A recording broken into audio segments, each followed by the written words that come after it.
I'm very excited about the brave people who actually made it in person. I think it's better in person. There's actually so the ancient Hasidim of Ashkenaz. We're talking about the Hasid. There were actually mystical people before the Kabbalists of the Zohar, who lived about 1,000 years ago in Germany, and part of their spiritual practice, as much as we know, is to go outside in the snow and roll in it.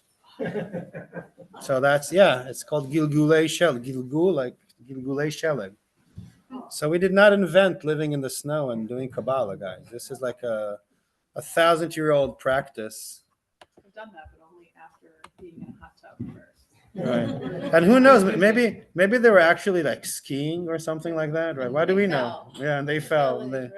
Maybe it was this. Maybe this is how skiing was invented. It's not clear exactly. We can look into it. At any rate, let me try to share the screen here with everybody so we could have the words for our song. Share. Yes. Okay. Nope. Yes. People on Zoom, you can see the text, right? Yes. Yes. Somebody tell us. Yes. Yes. People on Zoom? Yes. Zoomers? Yes. Yes. Yeah, okay, good. Excellent. All right. So we can start with our song.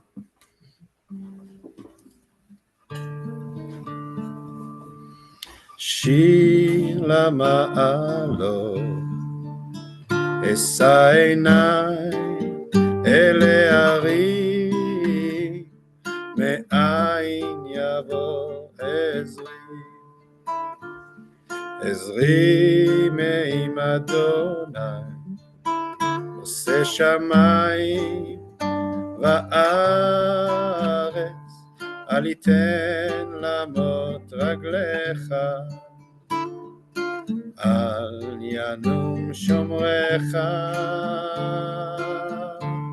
הנה לא ינום ולא יישן שומר ישראל, אדוני שומרך, אדוני צלך, על יד ימינך, יומם השמש לא יככה, וירח בלילה, אדוני ישמורך מכל רע, ישמור את נפשך, אדוני ישמור צאתך ובואך, מעתה ועד עולם, מעתה ועד עולם. שיר למעלות, אשא עיניי אל ההרים, מאין יבוא עזרי, עזרי מעם אדוני, עושה שמיים וארץ, אל יתן למוט רגליך, אל שומרך,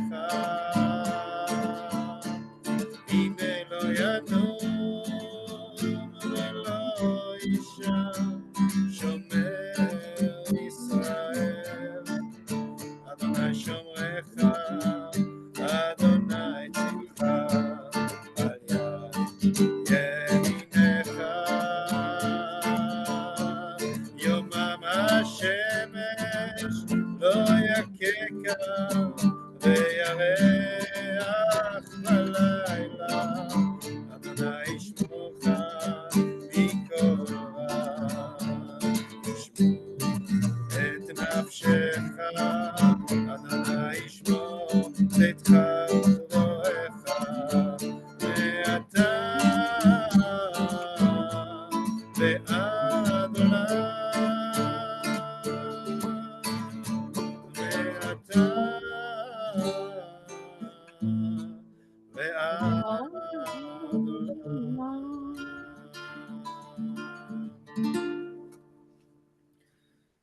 So we are back tracing and reminding ourselves that this Shir LaMa'alot, a song of the ascent, is where basically we have our verse Me'ain Yavo Ezri. Where does my whence shall my help come? Says the translation. Right? Me'ain, from where? Me'ain Yavo Ezri, which becomes from ayin, from nothingness. The question becomes an answer. You'll see that many times in Kabbalistic thought, that the question becomes an answer and the answer becomes a question. It's kind of like echoing. And we know that this is the poem or the psalm that, according to the Midrash that you read, remember? Jacob sang before he had his ladder, the dream of his ladder. Speaking of dreamers, right? We just had MLK weekend, I have a dream. So Jacob also had a dream, right? And then because he had nothing, he discovered the ladder that led him to the connection with the divine, right? So, and as we've been learning, the Kabbalists see the practice of nothingness or emptiness as a key to an opening towards the divine. Someone said in previous classes that this is Buddhist, right? Because truly the Buddhists too speak about shunyata in Sanskrit, emptiness. Emptiness that in fact, it's not empty in a bad way, but in a good way, right? The ability to have a clear, non-attached mind, right? And in fact, the Buddha said that all suffering in the world derives from the fact that we attach our mind, our consciousness to things, and then we suffer because we kind of like cling to those things and we want things and we think they're important. But it's also clinging to people that Yeah. we do, which can cause a lot of suffering. Right. So and a lot of and we're going to start our meditation in a second, and that's something this is like an introduction to our meditation on ani and ayin, because that thing that we've been learning in these past weeks, and we'll be with it for a little bit longer, right? Is basically that in Hebrew the word ani, remember, comes from ayin, the I, the self, that comes from ayin and goes to ayin, right? Same letters, aleph, yud, nun. And today we're going to kind of go deeper into the actual Kabbalistic paragraph. I hope we'll get to it, right? That we've been kind of like being initiated into. And the best way to really grasp it is not necessarily by intellectual understanding, which we're doing also because it's a good exercise for us, is actually by the practice of meditation. And what we're learning here, and there's much more to know about this ayin and these three letters, and we're going to get to that a little bit in a few minutes. But the core teaching basically is very profound, to me at least, is that the ani comes from ayin and ayin comes from ani, right? Nothingness and self being, every moment, this emptiness is being filled with some kind of concept, with some kind of attachment. With Kabbalah, very important, some kind of will, desire. It's important in Buddhism as well. According to the Buddha, we suffer because we want things, right? But then all the time we're going to get something that we want, but then a new desire is going to come. It's endless, right? So we're not Buddhists. There are actually differences between Kabbalistic thought and Buddhism, but also there are some things that are alike. And I think here, when we're trying to understand the concept of nothingness in Kabbalah, the reference to Buddhism is helpful, right? So going back to the Jewish sources, our ani, our self, our soul, our individual existence in the world, being in the world, comes from nothingness, and that is something that we can try to meditate on for a few minutes together. So I can demonstrate to you when I meditate on ani that comes from ayin, what do I do? And you can see if you want to do that or invent your own version to it. It's not like those meditations are something that you have to follow exactly like the person who taught you that. You see how you kind of like, in the end, my instructions are only suggestions, right? And when you sit with yourself and breathe, right, you do what you want to do, right? But and then again, my suggestions are not just my own private suggestion.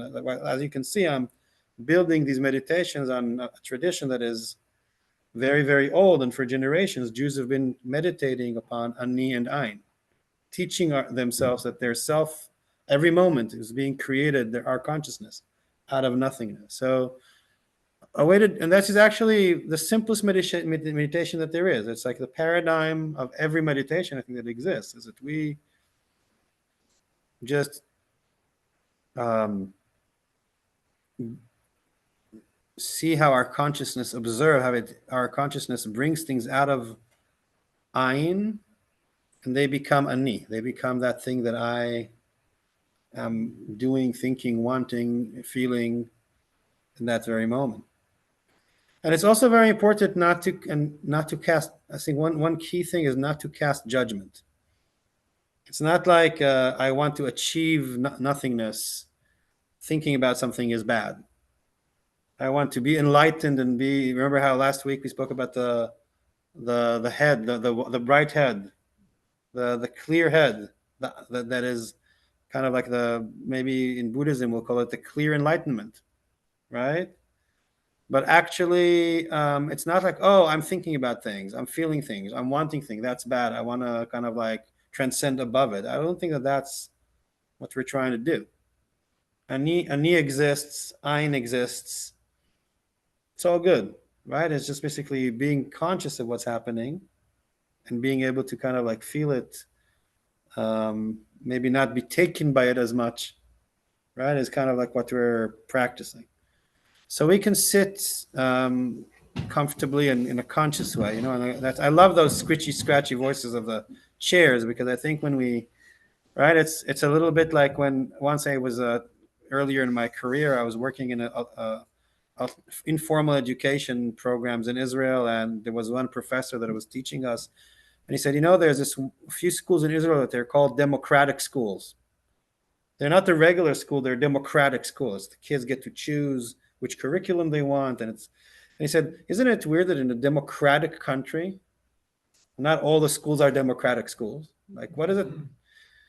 It's like, why does a democratic school have to be a special? Like, why is it that there's no democracy in all the schools?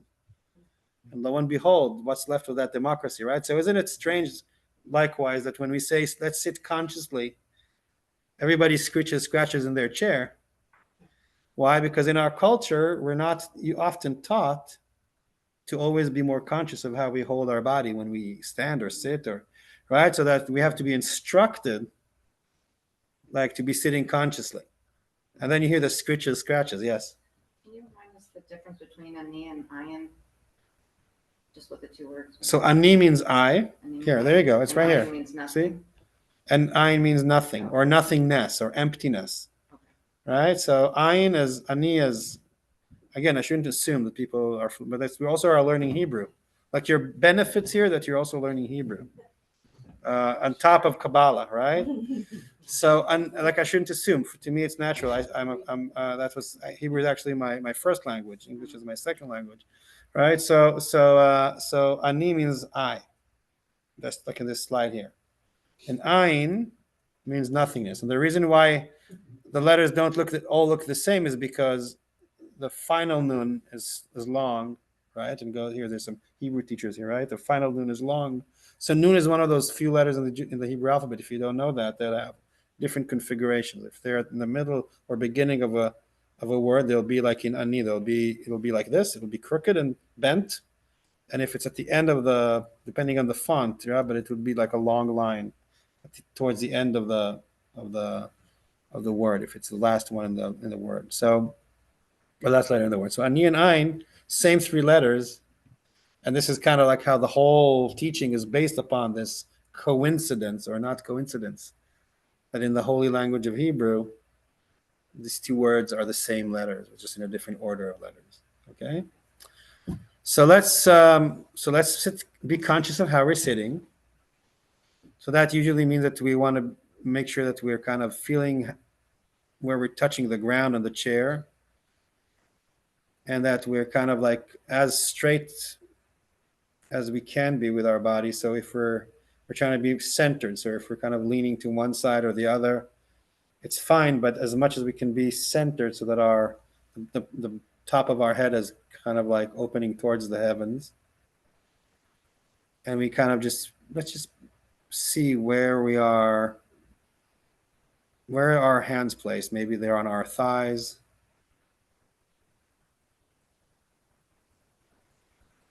And sometimes what we can do is we can kind of scan our body at first from the toes, kind of like going upwards, kind of noticing all the different parts of our body, and kind of very slowly and gently move our consciousness up all the way to the top of our head. Make sure that we include all our limbs. Kind of like imagine with our mind's eye the place and the shape that our body takes in the universe. So we kind of like are aware of that thing that is that is ani, each and every one of us.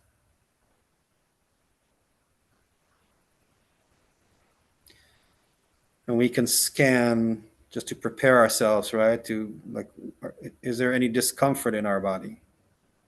Is there any place that we feel tense? Is there any kind of little pain or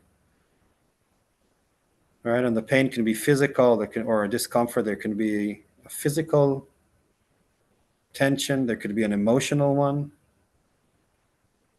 There can be that our mind is kind of like constantly is obsessed or thinking about something. And likewise, by the way, there can be pleasant sensations, pleasant emotions, there could be a lot also. There's a whole spectrum of phenomena happens to ani, to the eye, all the time, every given moment.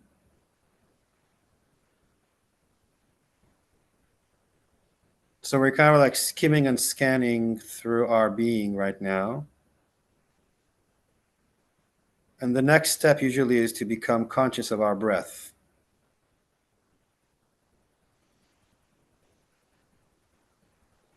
Right, so sometimes the moment we become conscious of our breath, we kind of like want to like breathe a little deeply or release some oxygen, but essentially we're breathing anyways.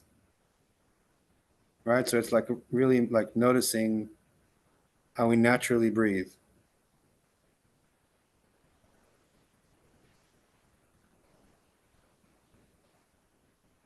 And one of the reasons why breath is so important in meditation is because it is something that we're constantly doing. So it's an anchor. If our mind wanders to other things, one method out of many, but one method to quiet the mind is to gently focus on the breath. It's a constant.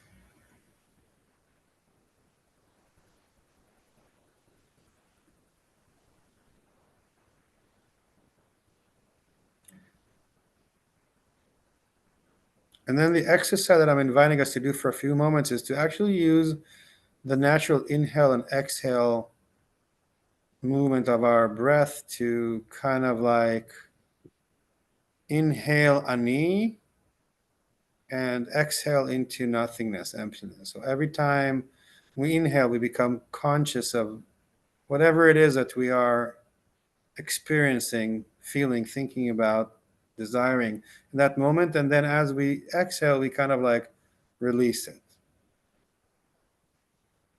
So if I were to imagine a mantra in my head, a mantra is something that I repeat constantly. On the inhale, I would kind of imagine ani. And on the exhale, I would imagine ein. So ani, inhale, ein, exhale. And then that space that we imagine is our body, that the volume that is us in the world, in every cycle of breath maybe becomes a little calmer, a little clearer. Let's just be with that for a little bit. Inhale, ani. Exhale, ein.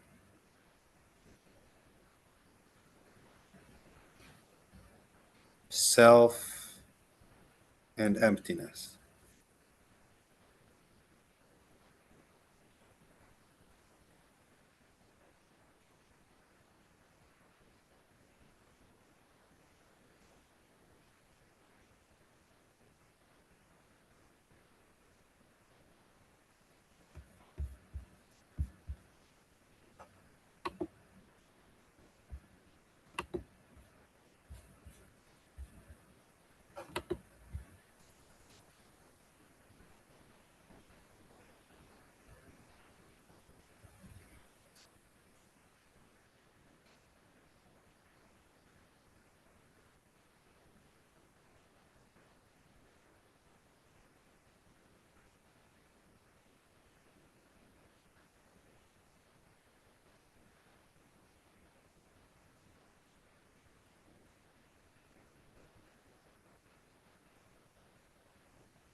And then I'll invite us to say the Shema together, this declaration of unity and a call for unity. So from the place that is as conscious and aware and relaxed and tranquil and filled and empty at the same time, we're invited to say the Shema together. Shema Yisrael Adonai Eloheinu Adonai Echad.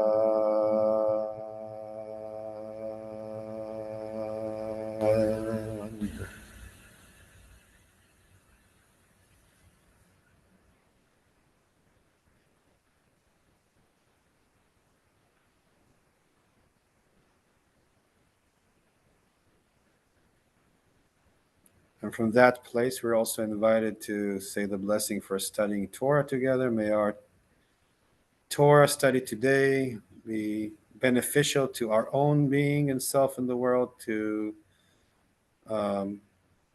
any of our loved ones who is in need of anything, and to a blessing to any soul in this world that needs something, even if we don't know them.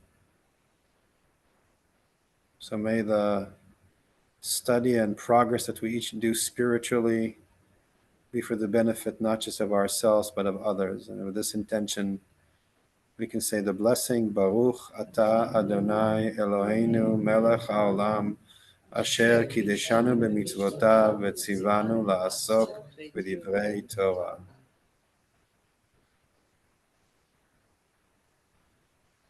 So I realized that, we may have to kind of like get the words of these blessings, on here, because not everybody might know them. But don't worry, you'll learn. If you don't, then you'll learn it. And if you do, then that's great. And let's go directly into our Zohar teaching. If we can find it on then we'll share the screen as well with the Zoomers, the baby Zoomers. So window, is that it? It's not it. What happened to it? No windows. Let me see. So where is it? That's very interesting. And then we go to the Zoom meeting. And now we'll be able to share it. So everybody can see it, right? I can also make it full screen. Let's see if it works. A little easier to read, kind of, to all of us.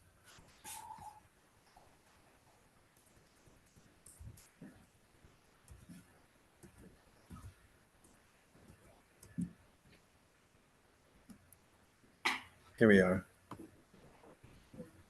All right, let me just do something here that will be easier for me to navigate. It's not this one yet. It's this one. All right, just so you know, the text is 1, 2, 3 paragraphs, but the first one is longer. So you know what we have to cover. Not all has to happen this week, but we're kind of like learning it. Okay, so the verse that's been our springboard, kind of like, right, that we've been interpreting is Jacob departed from Be'er Sheva and went to Haran. So we already know that that is a journey of a person going from one place to another, but it's also a spiritual journey, an existential journey between Be'er Sheva, a place of abundance, the well of abundance. That is how this translates. And it's also the well of 7. Sheva is 7, but it's also Sova, abundance. So Jacob, like many of us, journeys between a place of abundance and a place of Haran, which is, Charon in Hebrew is wrath, is anguish, is conflict. Okay, so basically the journey, and you'll see that there's more than one way to read this, of the soul from abundance, could be material, but also spiritual or emotional or intellectual abundance, to a place of lack, anguish, discomfort, conflict. Right? How many times a day do we all travel between these two places? Right? There's a spectrum, right? To me, it happens a lot. You know, I'm awake, I get tired, I eat, I get hungry, I'm happy, I get sick, right? This is kind of like, these are the journeys we all naturally, that our ani, our I, makes all the time as good sons and daughters of Jacob, right? We're also traveling between those places. So we started reading this, and today I will attempt to actually read the whole paragraph, and then we can kind of like interpret it. All right, so mortals, celestial, beloved, elite, potentates, my God, draw near and listen. Who among you are wise? Me. I'm wise, right? Everybody wants to be part of that. Masters of eyes of discernment. Who has the eyes to discern and understand these inner wisdoms? Me. I want to be one of those, right? So this is kind of like the invitation to be in the in club, to be in the secret, in the place where the secrets are being taught. Let him, it's a patriarchal society, right? Let him, they, them, whatever, right? Come and learn. When the white head lifts up 3 letters and engraves them in chiseled gravings, right? We spoke about this. Aleph, Yud, and Nun. Ayin, nothing is hewn. Right? So we spoke last week about the white head or the bright head. You can call it Brighton if you want, right? Maybe Brighton was called after the white head. Who knows? Right? It's because a translation can be white or bright. So if you wish, it's like a head, a consciousness filled with illumination, in which there is no dichotomies. Nothing has been written yet. Right? There is just a white, bright head. And it lifts 3 letters and engraves them in chiseled gravings. Think about those Chinese artists, right? The calligraphy. Think about a Sofer Stam who writes the Torah. But there's a whole piece of Well, it's not paper. What is it called? The cloth. What's that? The parchment, right? It's a completely white. Someone said tabula rasa the other day, right? The clean slate. Think, and then 3 letters are engraved, and what is engraved? Nothingness is engraved. So this is, again, a meditation on the nuances of Ayin, right? Inuits have 50, for ROSH-ESTHERians have, I'm repeating last week, 50 different words for snow. When I was in Israel, I did not know that there's, slush and powdery snow and thick snow and icy snow and black ice and melting, right? So, and I'm still learning because it's only the beginning, right? So if you live in something, if you know it very well, you know the nuances, right? When we do a wedding, a Jewish wedding, we sing that song. Do you know this? Kol sason vekol simcha, the 7th blessing. In the 7th blessing, there's 50, not 50, but there's maybe 10 or 12 shades of happiness there. Gila, Rina, Diitza, Vechedva, Ava, Ve'achva, Ve'shalom, Ve'reut. 9 or 10. Why? Because we bless the couple that they will learn all. There's happiness that is, give me examples for happiness. Different ones. What? Parenthood. But there's when the baby is small, there's one. Then when the baby is 25 years old and comes to visit, and it's bittersweet. That's another nuance, right? The first time they, or you know what I mean? Or there's different kinds of happiness. Quiet ones, happy ones, sad ones, teary ones. So we bless the couple that they will learn the entire spectrum of happy things that you can't imagine when you get married. Can't fathom, right? About parenthood, about relationships, about becoming older, about different things. The happiness when, finally they leave the home and you have a quiet morning in the living room. It's just you and your dog or cat, right? It's bittersweet, what? A bunny, right? In other words, in some cases, right? So here it's nuances of nothingness. Obviously comes from a culture of people who study nothingness, meditate nothingness, and observe it, and then get to some very fine and minute nuances of the different aspects or subdivisions of nothingness. And then creatively writing about it, like calligraphy, that each letter of nothingness symbolizes an aspect of it. In fact, it's a very important initiation because these 3 letters and 3 aspects of nothingness also come to signify the 3 highest sephirot, the 3 highest emanations of God in the 10 emanations. So maybe if you've seen or learned that in Kabbalah there's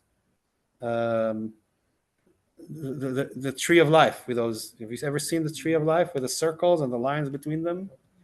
So in Kabbalah, people speak of God as a relationship that happens in a family of 10. It's much worse than in Christianity. They only have 3. It's simple. We have 10. And the 3 highest ones, or more sublime, or most nuanced and mysterious one, in fact, are Keter. You don't have to remember this now. Keter, Chokhmah, and Binah.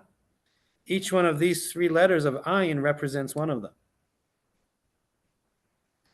So now how does that help us to know that? Just you should know that in the back of your head, that this is an initiation to actually the Kabbalistic tree of life.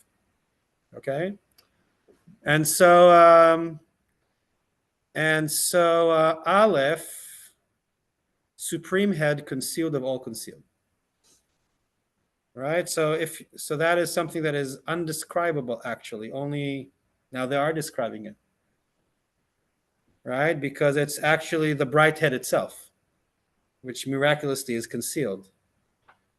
It's paradoxical. Why is the white head or the bright head or the something that is completely enlightened and illuminated, why is it concealed, of all concealed?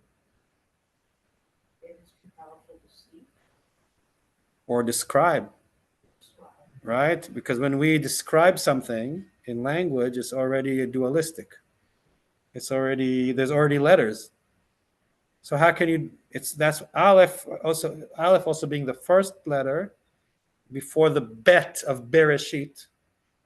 The world is created with bet according to these traditions because Bereshit, the first word of the Bible, because that's already dualism, duality. Two, bet is two, Aleph bet. So there's already black and white, yin and yang. You can write letters, you can derive meaning. Ask any computer in the world, they'll tell you that they're thinking, you're seeing it's all, 0111 0001111, right? That's how you program things. The moment you have two things, you already have language, you have everything, you have meaning, you have the world. Right? That's why Aleph symbolizes before binary. Think even of the shape of Aleph. It's like a mirror. There's a line, and there's this and that. Right? So it's kind of like it's a mirror. That's all goes into unity. So Aleph symbolizes the supreme head, which I would say is probably the same as the white head, right? Concealed of all concealed. So is that God? Is that, no, Well, yes, yes. but then you see the way that's an excellent question. Yes, it is God. Basically, that would be God. To make a long story short, but to make a long story long, everything else what we're learning about is also God. It's just like you say, it's like that's snow. Yes, but it's all snow. Slush is snow. Snow that's fluffy is snow. Everything is snow. It's different aspects of snow. But if you think about the highest emanation, concealed of all concealed, that would be God. Right? But Yud is also God. Yud, what is Yud? Yud is the ascendant in will. All right, we spoke about this last time. So basically, the first thing let's say I'm not a sofer stam and I'm going to write a Torah. Whenever my feather or my pen touches the white parchment or paper, then that's that point already. It's dramatic because it's already there's already duality. The moment I engraved anything, a little point, right, then I can draw whatever I want from that. Right? So the Yud, because the Yud is a tiny letter, it's a small letter. In Kabbalistic thought, the Yud is that point of origin from which all consciousness originates. It's a very powerful symbol, and I know what I'm talking about because my thesis, my master's in Tel Aviv University, was about the point as a Kabbalistic symbol for the divine. Do you know any modern theory that talks about everything being starting from a point? Big Bang. It has a lot to do with it. If you want to understand, the Big Bang of Kabbalah is this consciousness Big Bang. It's not something that happened, like Morgan Freeman, 13.8 billion years ago. It's happened then, but it's also happening now. Right? Yoga also has a teaching about point. Mm-hmm. Meditation on a single point can open up everything. Yes. If you're concentrated enough on one point, you can reach everything else. So that symbol of the point, that Yud, and they call it here the ascendant in will. Something rises in the will of God to be created, right? So, and it exists in many cultures, and people actually would meditate on like one candle flame or on one point on a wall. Also, if you think about mathematically, if I draw a point and then I get a microscope and I look at that point, it's actually very big. I can dissect it in 2 or 4 or 20 or a million. So a point doesn't really exist. You know what I mean? Physically, because a point is actually a huge circle that can be infinitely small. Right? So basically, and it's kind of funny how like all of like modern mathematics, algebra, geometry, it's all about coordinates and points, but the actual points don't exist anywhere. It's kind of mind-blowing, right? To think about what are points. And then, so in Kabbalah, the Yud, the letter Yud, because it's so small, infinitely small, symbolizes not the white head, not the blank piece of paper, but the first point of origin that comes out, let's say, when a thought comes up. Where does it come from? A train of thought. If you can follow it, backtrace it. Like the trains that pass here through Temple Sinai, when you try to pray, you go back. Where do they come from, right? There was a point of origin to that thought. But they call it will. Will, I want. What do I want? What do I want? Essentially, the most primitive, primal will that comes out of the, what is it? To what? To live. To live. To live. Right? All other, my soul wants to live in this, wanted to be born in this world. Right? And then you say, then I wanted like warmth, I wanted love, I wanted nourishment. And now I've become this really complicated thing that wants a lot of things, and right? That has all sorts of, in order to achieve them, security, food, vacations, entertainment. I want a lot of things. Acknowledgement, credit, appreciation. But reduce all those things to like the most simple thing of wanting to, that's the point. And it's actually, imagine that every time we want something, we would backtrace that line of desire into where does it come from? So the image here, the points are being created out of infinite all the time, out of the white head. I think psychologists would think that way too. You know, you want something or you're suffering from something, you like follow the thread back. Where did it start? What is it about? Right. You know, and then as a little, the one thing that I understood about Lacanian, like Lacan, the psychologist Lacan, is he said, whenever you realize something, it's not, there's always something behind it. The moment you were able to say it, there's something deeper that you're not saying. The good thing about Kabbalistic thought is that they tell you, the origin is God. The origin is this white illuminated thing, and from which, okay, so that's the Aleph and the Yud, right? And then they tell us a little bit more about the Yud. They say, ascendant in Yud, ascendant in will, completed by head above, descended below. So there's already dimensions, right? It's kind of like, now when it's just a bright head, there's no dimensions. Once we have the Yud, there's already a direction. There's already above and below. Emerging and emitting 32 paths until they were engraved amid precious gleaming gems. Tied to the letter Nun. So we're going to get to the Nun. But what is that? What is that? 32 paths. It's mysterious. Anyone? It's hard to guess. You have to know a little more Kabbalah for that, or some symbol. Any guesses? Well, one thing about the 32 is that it's, well, in the numeric value, it is lev, which is heart, which is again alluding to center and to heartbeat. But simply, it's not simple. But so the 32 would be the 22 letters of the Hebrew alphabet, and then the 10 either digits or the 10 sefirot themselves. So These digits? no, they're like 1, 2, 3, 4, 5. Yes, but also 1, 2, 3, 4, 5, 6, 7, 8, 9, 0.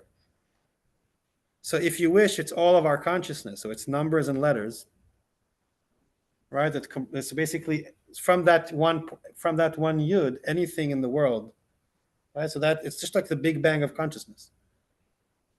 All right. In Kabbalistic thought, it sometimes could be the 10 sefirot and the 22 letters, but it's basically the same idea. It's basically it's just like the Big Bang. Everything that we can say, want, feel, talk about, imagine, plan, feel, right? It's anything that goes through our consciousness, kind of like is in that Yud. And then again, like the writer, the Sefer Stam, you can, once you started writing, you can write whatever you want. So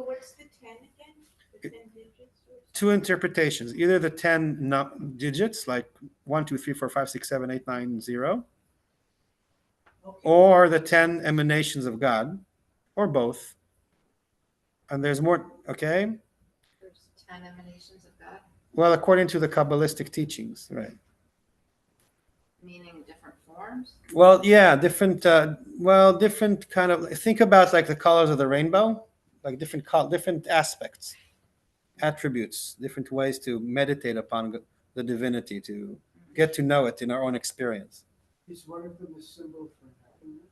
Yes, well, yes. Actually, three of them as we're learning now.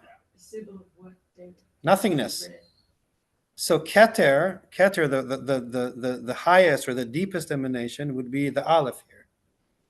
And Yud Chochmah, the next one, is also a part of it. So nothingness now is under the microscope.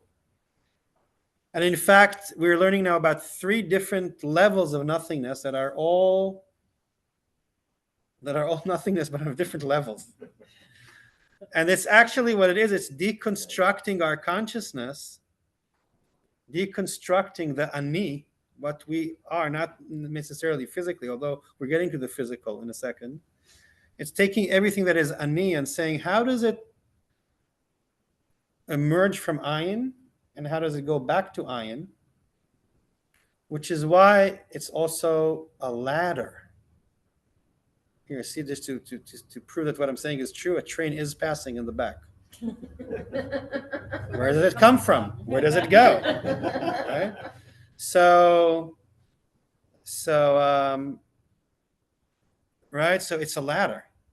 It's a ladder. In Jacob's ladder, angels were going up and down, connecting the physical realm of there's a guy called Jacob is in the field, he's alone, he's going from point A to point B, from, throughout his life. And there's another vector that comes up, just like in algebra. There's an X and the Y, right? And he discovers that there's a connection between his ani, his self, and the ayin, what you call in your language is God, right? And that ladder goes both ways. Angels are going up and down, and they're kind of like trying to teach us what are the different, what do you call it? Rungs. Yes, that's what they used to. So this is sefirot in English. They translate it into rung. Thank you. Yeah. So what are the different rungs of the ladder? The different sefirot. So we're learning now about some of them, not all of them, right? How do we get from ani to ayin? There's things in between. If you want to learn about how to get to the other side, you have to know how to get there. Does So that have something to do with the triple, between their shape and the wrong? it does, but spiritually speaking, yeah. Yeah. So we're learning about that trip, those trips, every moment. Just a second, Josh. Every moment is a trip. Every breath. What was the question? Well, it starts out, like if you're writing a short story, whatever you introduce, you've got to take Yeah. care of it later on. So there's a Right. script here, and I'm trying to figure out what is this the rest of the So story. that suspense in which you're in Yeah. is exactly how Midrash, in Jude, all the Midrash, not even Kabbalistic one, that's how they work. They give you one thing, and then something that is unrelated, and throughout the entire reading, you're trying to say, so how does it all come together? And as you'll see, there'll be more than one possible configuration, and in the end, it's like a Zen riddle. The answers aren't going to be like, okay, but it activates us, and yes, this is exactly what we're thinking about. Yes. So while we're in geometry, Mhm. part of the passage here is saying, we're not reading this just across, but we're reading it. Mm-hmm. We're reading it top to bottom. Mm-hmm. With Aleph, down To Nun. so the concealable concealed down to Right. the humanity. Mm-hmm. And the latter. Mm-hmm. But does that also mean that a knee is basically not left to right or top to bottom, but basically that's outside in? You mean? Aleph Nun Yud Mm-hmm. is outside. I would try to do is I would actually get it to an animator and press play. In other words, see all these, and this is, by the way, something that I still want to do one day is to convince somebody that we should make the best animation film ever about Kabbalah. This is a Really something for Pixar. Yeah, something like we really need that. If anybody wants to invest, I want to put a team and start working on it, like so that we can bring it to the world. But yes, it's dynamic. By the way, the Sefirot, the rungs, the ladder, people make diagrams of them, but they're always very dynamic. They're always moving. Up is down, down is up, inside is outside. I don't know if that answers your question in any way. It doesn't. Yeah. Each But- question has a different- Yeah, but okay, but you can and you'll see that it's how it is.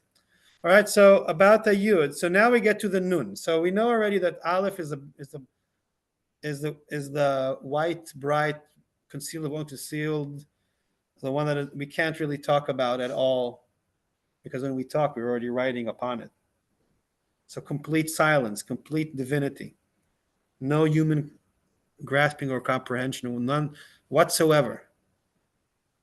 Yud is the first rising of a will and the encapsulated consciousness out of which all the letters of the alphabet and all the numbers and all the different dimensions, okay, are created. Just like the Big Bang of the universe, so is the Big Bang of consciousness. Okay?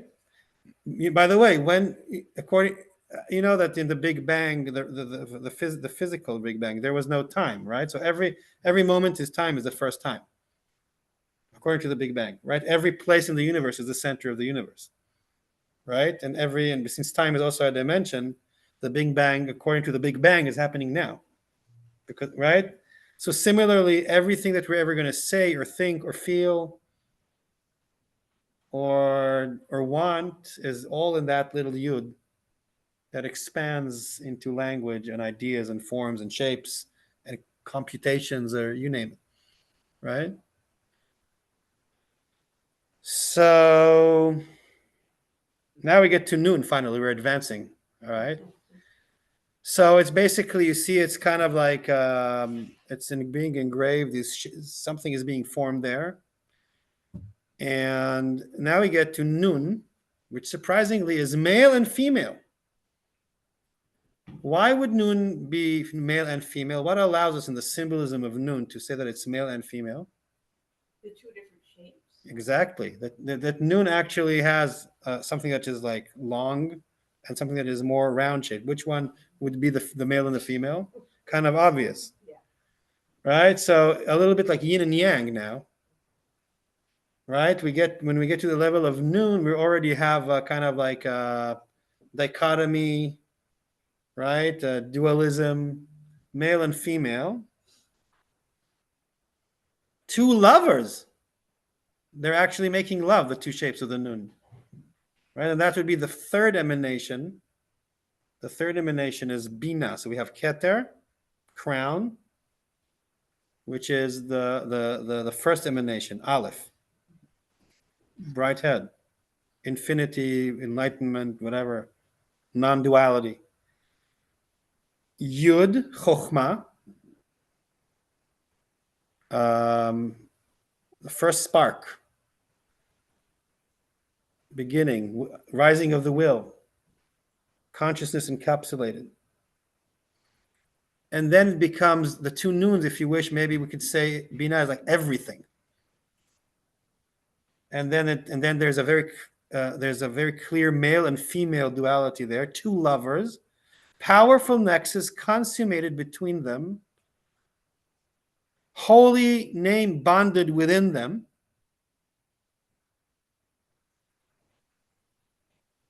From them originates food for all, and worlds are completed.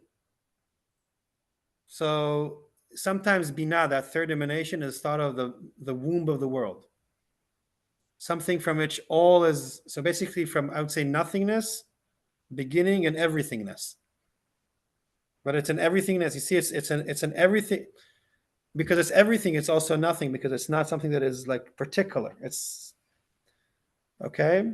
Now, something to say about male and female. There is a midrash in Masechet Yoma, in the Talmud, the tractate Yoma, that speaks about Yom Kippur, that in fact inside the Holy of Holies in the temple in Jerusalem, there were the two cherubim. You know, there was the ark. You've seen Indiana Jones, right? There's the lost ark, right? There's the ark and the two cherubim covering the ark. And according to that tractate in Yoma is the tractate that talks about Yom Kippur. Yoma is the day, Yom Kippurim, Yom Kippur. These were actually two angels, two cherubim, one male and one female, and they were actually together in some kind of speaking about India and in temples. All right, they were actually entangled in kind of like an erotic union. And then why is it on Yom Kippur? Because that in the one day of the year that basically the high priest comes in and everybody gets to see what's inside.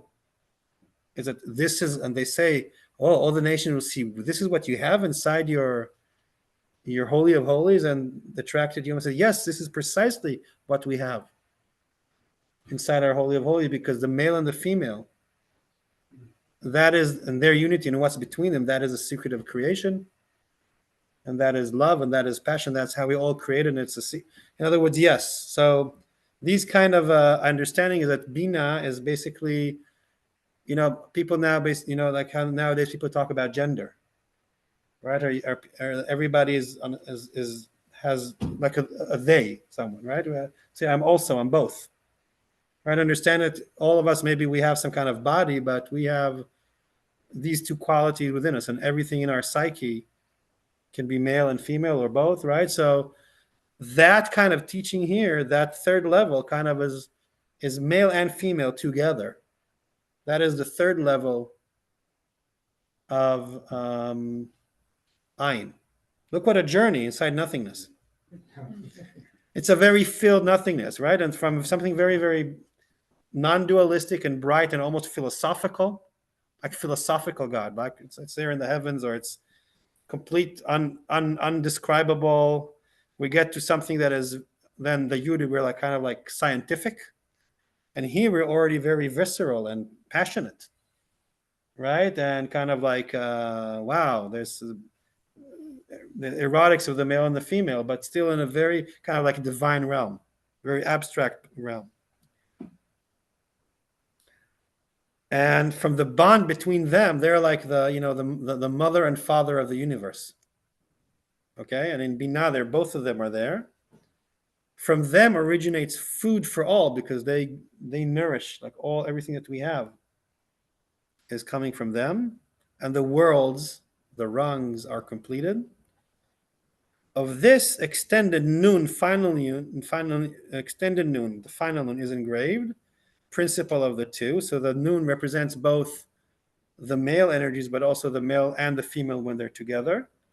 And the noon, the bent one, then the female alone, because just like in that story of creation, the female was separated from the male, but the male wasn't really the male. It was both of them in one, and then that kind of like separated. Okay, that's our text. I'm not going to go further. I'm going to it's kind of like a very enigmatic, mysterious kind of text. Let's see what you're making of it. It seems strange that we have the holy name bonded within Nun Nun when we just passed Yud, and Yud is one of the names of the divine. Something about the word, the name Yud, from what I've learned, it's actually a misunderstanding. Because actually the holy name, well, there's 70 holy names of the divine, but actually the tetragram, Yud, Hey, Vav, Hey, sometimes they would in manuscripts, instead of reading Yud, Hey, Vav, Hey, because you're not supposed to write it, they would make 4 dots. 1, 2, 3, 4. And later on, when print came, people didn't know what those 4 dots were, so they just assumed that there were 2 Yuds. And that's how Yud became the holy name of God. I don't know if that's true, but that's something like some academic person once explained that to me. How did Yud become? So it's one of the names of God, but it actually may not be. And it is interesting, though, that here they're focusing on the Nun, and basically they're saying straight line, rounded line, right? Basically masculine and feminine energies. It's because of the anatomy, right, of the two genders that we get the symbolism. That the existence of the two of them and their union is what brings life to all. It's also in a very, you don't have to be a Kabbalist to know that. We were all born from a male and a female, even if we had two moms or two dads, because of, today it's possible. In the end, it's a male sperm and a female egg, right, in womb that created all of us, even the bunnies, right? So there's a cosmic truth for all life, that there's a kind of like a male and female energy, that the combination of the desire of the attraction between them and the heat between them creates all life, right? If you wish, the Yud creates all the intellectual realms of the letters and the numbers. The two Nuns, the two lovers, create the physical material world, right? And there we have kind of like a paradigm of all existence, all of what we are, engraved on a grain of rice, right? Engraved with ani that becomes ayin, ayin that becomes ani. So something to meditate upon. Yeah, more thoughts. And then if there's people also on Zoom that want to speak, I can't. The problem with people on Zoom is that I can't actually have the screen shared and see you at the same time. So if anybody would like to, now I'm kind of like stopping the sharing, or do you need to see the text? I have a question. Yeah. Just, can you talk a little bit about the big head, the right head? I can talk about it all I want, but everything, I'm kind of hesitant because talking about it kind of ruins it, right? Because everything that I will say will be engraved on the white, clear head. Paradoxically, the least that we can say about is the clear head, is a bright head, because words can't describe it. Words are engraved. Words are, right? So imagine if we could clear our consciousness, our mind, our heart, our being from any thought, desire, attachment, concept. If language was erased, if a baby is born and they don't know anything yet, right?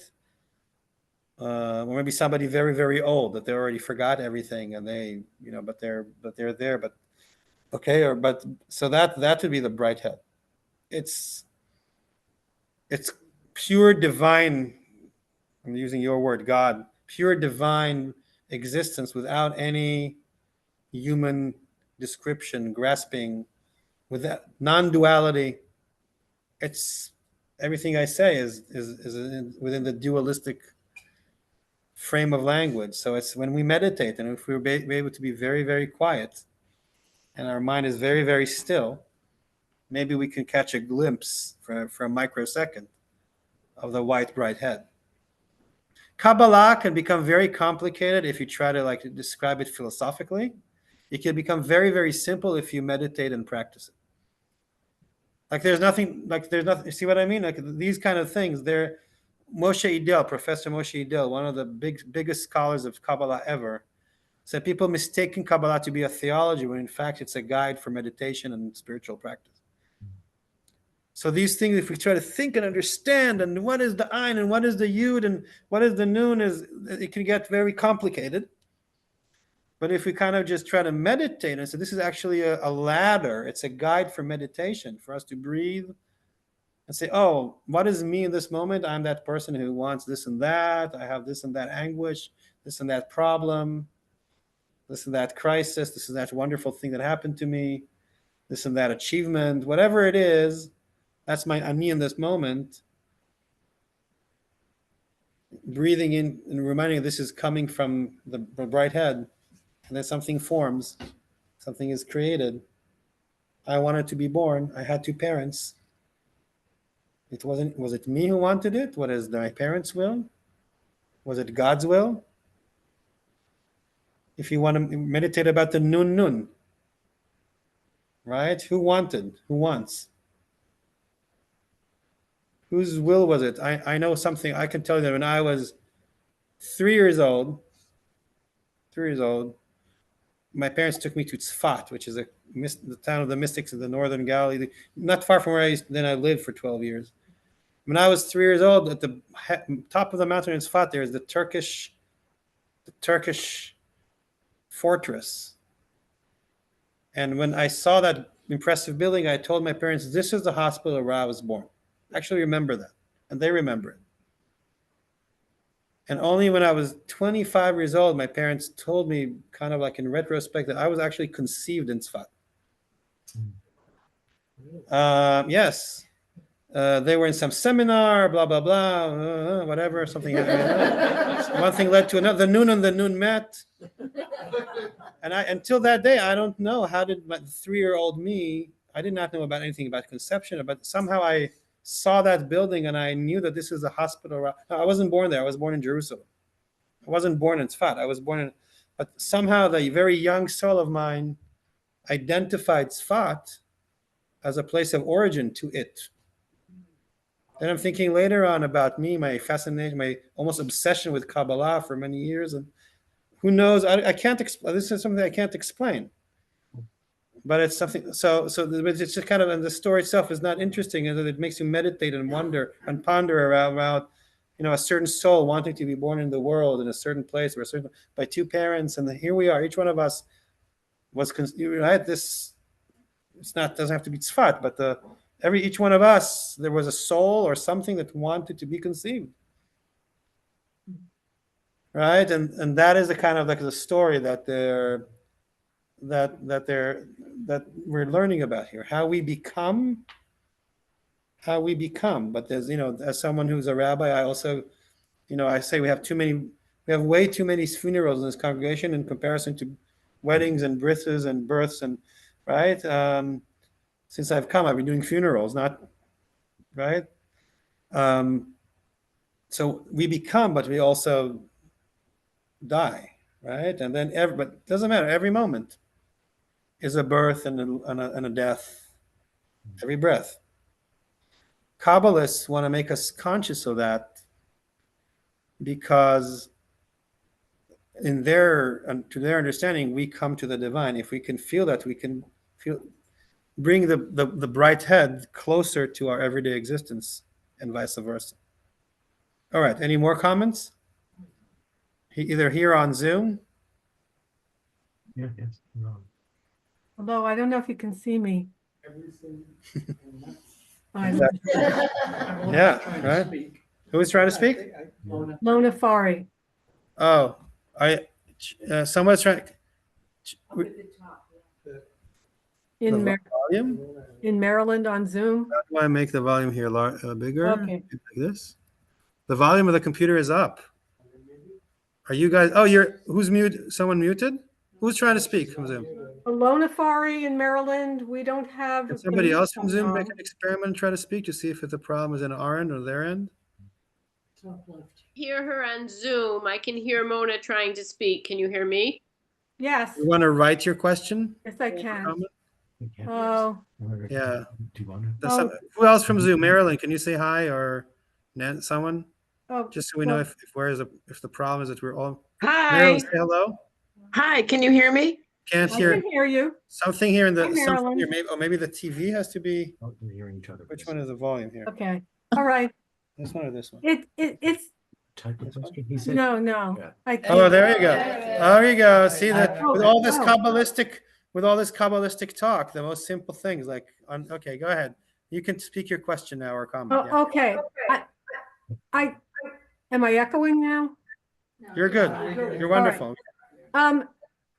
The minute I read The White Head, it reminds me of someone who's quite old, which would be to me, as a literary interested person, The White Head is the beginning there, and the couple making life happen are the full the spectrum of life, and that one, as a person who's 78 years old now, I'm thinking that the only compensation for aging is that you become more wise. That's what you hope for.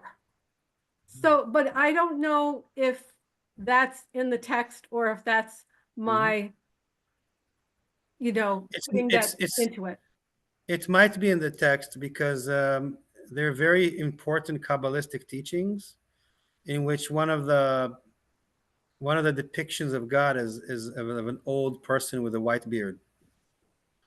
right? And I think that you're onto something. I think the white head could be interpreted also as maybe a very kind of white face with a beard. And yes, this kind of text. Look, in the end, these texts are very, even within the Zohar literature, this particular text is kind of very mysterious and enigmatic, and it really should be read like poetry. So I don't think there's like right and wrong in the sense that your interpretation is wrong. I think that it can echo the kind of like different stages of life, maybe even going backwards a little bit, right? Like the older you get, the closer you get to the light on the other side, in a sense. You have perspective. Okay, thank you. Anybody else on Zoom would like to comment? Or... Two comments in the chat. Oh, in the chat. Let me see. Let me see what people are saying in the chat, and if I could read it. Got it. I got it. We're seeing everything now, but hearing nothing. Rabbi, can you please repeat questions or comments for those of us on Zoom? Thank you. Lovely interpretation. Okay, so that's were you not able to hear everything that I was saying all day? I think they can't hear the questions that we asked. Did you hear that? Did you guys hear the discussion throughout the? Yeah, we could hear Yes. everything. Okay, we couldn't hear you, but you okay. Yes. That's comforting to know. No, we can't hear the people speaking in the audience. Right, they would be able if they had a microphone. But if you could repeat what they say, it would be very Or helpful. we'll just hand a microphone to them. Okay. So we have to learn how to do this together and all the different rungs that we're in, the physical one, the Zoom rung. Okay, anybody here wants to say something more? I was curious about, there was something about gems being engraved on, I don't remember what the wording was. Gleaming Gleaming gem. gems. Yeah. What is that referring to? So it could be the actual rungs. They know that. So in the tree of life, you kind of, so the question was, what are the gleaming gems? So one possibility, I know of two possibilities to interpret it. One is that these are actually the rungs, because if you know how the tree of life is depicted, there's kind of like lines of kind of like energy channels, and then there are like circles that are the actual rungs, and maybe they're talking about the formation of the tree of life. It's like galaxies are forming in the universe, right? And another one, if I kind of try to remember the Aramaic, it's kind of like lava that's being like kind of like these it's like you have like hot material that's flowing, and then it kind of like coagulates. So then when they talk about the transition between the Yud and the Nun, it's like from the world of complete kind of conceptualized intellectual kind of like energy into the actual brick and mortar of the physical world. It's how that is created. It becomes like more material, and the nuns, the two lovers, are not. They're more like in the physical world. So these are the two interpretations that I know. So it's the gradual emanation or creation from the very, very spiritual and immaterial to the very material, right? Which is why they have to be the lovers there, because that's where passion and creation appear. Anything else? Well, Yeah, go ahead. so it's a lot of this is all very amorphous and, Mhm. and spiritual, but 32 is very like specific. Right. And is 32 used elsewhere? Do you see that? Right. Besides it being the 22 letters. In the So the tradition of 32 comes to the Zohar from an older book that is worth a whole series of its own, called Sefer Yetzirah, the Book of Creation. And it's the oldest book of Kabbalah that we have. People are arguing how old it just is. I'm pretty much convinced that it's later than some people say. And even though it's attributed to Abraham, the patriarch, well, that would be a bit, right? So it's probably from the year 600, more or less, 600 or 700. So it's pretty ancient. Mhm. And that is the first time that people talk about the 10 rungs, although their concept of the 10 rungs is very different. It's much more mathematical, by the way, than the ones that we're used to see. And then it's also the place where they talk about the 32 paths by which the world is created. And it's pretty clear from the book of creation that it's the 22 letters of the alphabet, that they actually see them as as like molecules that create the universe, at least a molecule of language and thought. And then they talk about the 10 rungs there that are actually, it's a whole other lecture, but since you've asked, it's actually up and down, right and left, forward and backward. Okay, so that's basically space. Speaking of geometry, and then then they have actually beginning and end, so time. Even before Albert Einstein, the Kabbalists already knew that time is a dimension. Interesting, but that brings us to 8, right? Because you have beginning and end. So what are the last 2 to make 10? Interestingly enough, is good and evil, morality. So that's something fascinating, right? So the 3 dimension of the space, the spatial dimension, add the 4th dimension is time. The 5th dimension, ethics, good and evil. It's kind of it's kind of right. Kind of think about it. We're playing with all the dimensions, but because we're not good with the ethics, we're screwing up, right? So, and everything comes from one central point, which is in the person's central. And then it's kind of like the world is like, and then each living, according to them, this is what Abraham, according to Sefer Yetzirah, the book of creation, this is what Abraham discovered. This is really like, we're like overtime here, and this is like a whole other lecture. But it's all those texts are interrelated. So actually the tradition of the 32 paths of wisdom engraved in one small point, the Kabbalists from the Zohar are taking from an older book that we can try to read. It's even more cryptic than this. We can have like a whole semester about, probably more about just Sefer Yetzirah. Okay, so yeah, this is a tradition that we're slowly kind of getting into, and it's kind of like hard to know where to begin from, yet we've begun already. Okay, so our task for next week will be to continue the 2, at least one second and third, because they're not very long, so we may be able to read both of them or one of them, and kind of like then we'll have the whole text, and then either we'll kind of like then we'll go to like another text, or kind of like be with that one a little bit longer. That will really depend on the group and how many comments, questions, tangents, etc. we're going to have. All right, so the homework is like when I had a Qigong teacher, used to study Qigong. It's just kind of like, it's like Tai Chi a little bit, and he'd teach us a lot of things, how to move, and then he said towards the end is like, forget everything you learned. Right, so I kind of would like to say that about, don't worry about like the 32 and the this, and like kind of like the homework is kind of to forget all about it, and kind of like just if you have to, one thing is to meditate it. Like every day, 2, 3, 4 minutes, kind of like breathe in, breathe out, ani ein, kind of like just like try to kind of practice the text. See that text as an instruction for meditation and consciousness developing, rather than learning some kind of a theology or a philosophy. Okay, it's really like how I recommend to study these kind of texts. They're supposed to call us into practice, not to kind of like say, oh, now I know that God has 10 parts, and each part is divided into 3, and that's really, there is a place in the world to knowing those kind of knowledges, but really it's more about the meditation, the breathing, the ability to breathe into the nothingness, the emptiness that is our ani, our self. Okay, that's all there is. Really, in the simplicity, that's all there is to it. Okay? All right, so we're 5 minutes past the time that we're supposed to finish.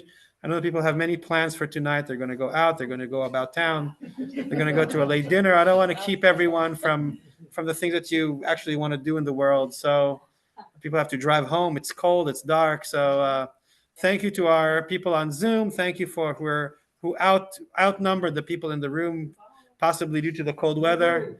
And God willing, we'll be here at 7 p.m. next week with the same, like in this exactly the same place, reading the same text, right? Very, very slowly, and hopefully gaining something out of it. All right. Have a good evening, everyone. Thank you. Thank you. Thank you. Thank you. Thank you. Mhm. Oh, Yeah, let me just end the Zoom. Yeah. okay. So I was trying all day to catch up because last week we were in New York City. Yeah. And we didn't get all the way through. Then my brother-in-law called. So Yeah. that was the whole thing. So the thing about the big head, we were talking about that last week. Mhm. so I missed that. So the bright, so the just bright, the introduction to it, if you don't. I kind of repeated everything here. It's basically a bright, illuminated, white piece of paper before anything Oh, was it's a written piece on, of paper. Okay. right? Or like imagine if your mind was completely blank Yeah. before, where the thoughts come from before a thought is thought. Okay. Before a thought is written on the screen, imagine that your mind is a screen Yeah. and thoughts, emotions, desires are written on it. Yeah. Okay? Okay. So that's the metaphor. Okay. That's really interesting. Yeah. Oh, you know what else is really interesting? I don't know if anyone else has a question about this, but our son Zach, he sent me this explanation about why vinyl records work. Like, and it was so cool. Like it showed how like every single groove is like a different sound pattern and sound wave. And I guess if you hold up like a piece of paper to the needle, you can play it through that. You don't need a speaker. Yeah. I'm sure you know. And all I'm that. sure that so they would argue that our mind is also working on some kind of and it's true. Like there is a physicality to how our thoughts are being created and how our emotions are being created and how our desires are being created, right? Yeah. Very good. Really interesting.